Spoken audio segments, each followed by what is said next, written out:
Yeah, yeah. Everything that the description says. Everything that the description says. Read below. Besides that, uh, the point is will. Will. Willpower. Willpower being the power that God used to create the world. God the Father, the creator of all things. He blessed us with this ability to create as well.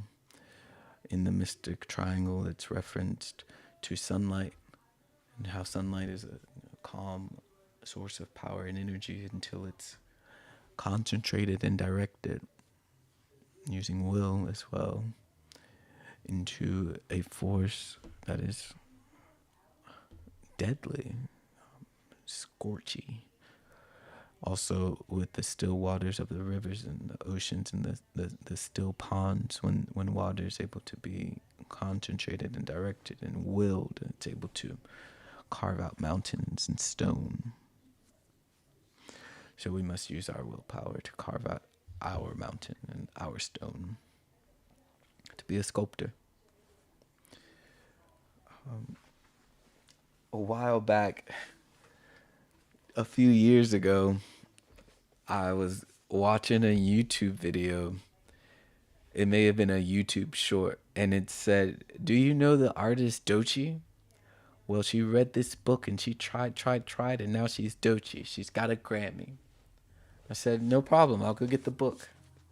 So I went and got the book a while back. It's typically I'd pick up a book and I'd put it down maybe about a little bit less than halfway of it, and I'd pick up another book.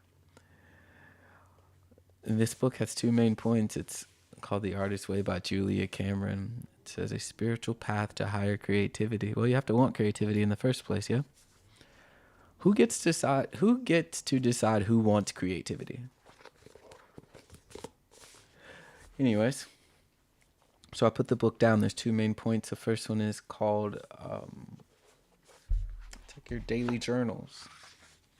The first major point. The two big bodies of it. The first one's called Morning Pages.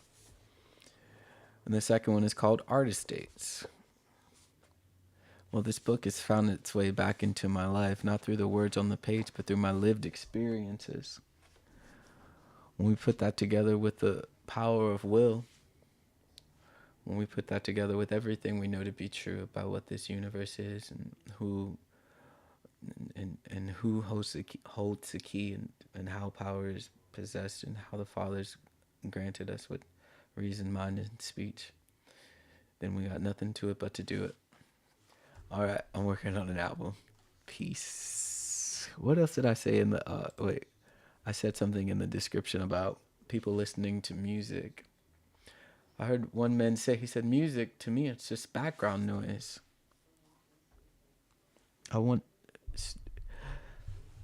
I thought everybody loved music.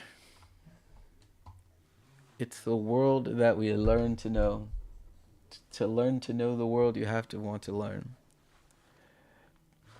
To learn to know the world, you have to want to do two things. You have to want to learn, and then you have to want to know the world. You have to have a combination of the two. To know the world is to know what God spent all that time. To know the world is to know what God spent all that time doing, or trying to, anyways. To try to know the world is to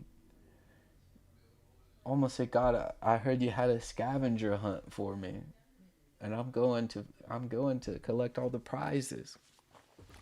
If you're not trying to know the world that God has created, then you're not trying to know God. It's simple. If you're not trying to know the world that God created, then you're not trying to know God. People lose themselves trying to get to know cultures. People lose themselves trying to get to know monuments and sculptures. People lose themselves trying to get to know locations. The locations are for the locations. The habitat of that location, it's for its own ecosystem. It's for you to enjoy. But for you to find, for you to know the world, I'm not saying that it can't be in the rock. It can't be in a mountain. It can't be in a cathedral. But who came who came as a son? Who came as a son of God? Who came as a daughter of God? Was it the rock? Was it the cathedral? I digress. I love you all. Let me go practice some of this willpower. Peace. Oh, if today is 4/10/26. Yeah. Yeah. Soon, a day in the future, we'll look back on this. What will we say? We will say,